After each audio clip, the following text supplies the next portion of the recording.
Passons à l'exercice 4 de la série des exercices à chercher.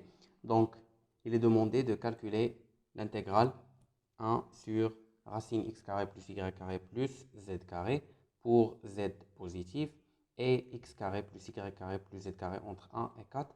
Donc là, on remarque x carré plus y carré plus z carré, c'est l'équation d'une sphère centrée sur O, donc dans le centre est O.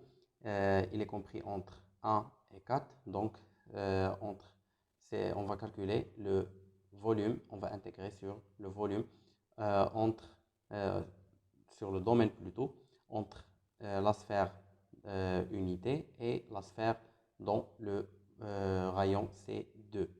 Donc, comme nous avons là dans l'intégrale x carré plus y carré plus z carré, et comme nous avons là ici x carré plus y carré plus z carré, donc il est préférable d'utiliser les coordonnées sphériques. Donc, on pose x égale à r cos θ sin phi, y égale à r sinus θ sinus phi, et z égale à r cosinus phi. Donc là, nous avons z, il est positif, c'est-à-dire que phi est compris entre 0 et pi sur 2. Donc voilà les bornes de phi. Là, pour les bornes de θ, il n'y a pas de condition sur x et sur y. Donc θ, c'est entre 0 et 2pi. Et là, nous avons x carré plus y carré plus z carré, c'est r carré.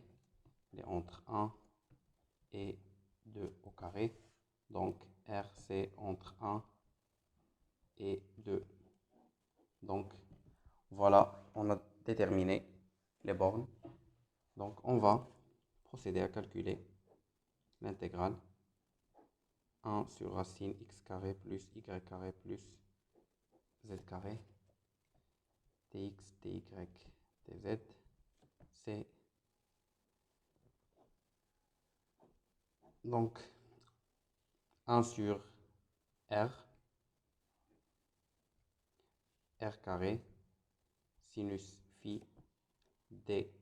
Donc on va intégrer sur r entre 1 et 2 sur θ entre 0 et 2pi et sur phi entre 0 et pi sur 2. Donc là c'est r, donc l'intégrale de r c'est r au carré sur 2 entre 1 et 2 sinus phi, l'intégrale entre 0 et 2pi dθ, l'intégrale entre 0 et pi sur 2 d phi. Donc là, on va sortir la constante 1 demi. Et là, c'est 4 moins 1, c'est 3.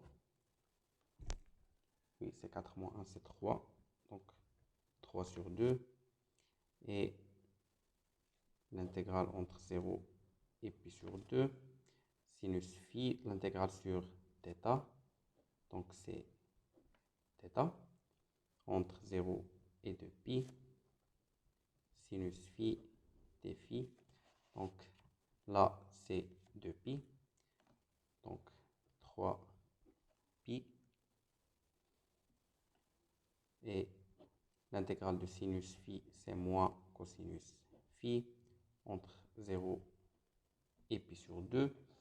Là, cosinus pi sur 2, c'est 0. Cosinus 0, c'est 1. Donc, moins 1. Donc, finalement, l'intégrale est égale à 3pi.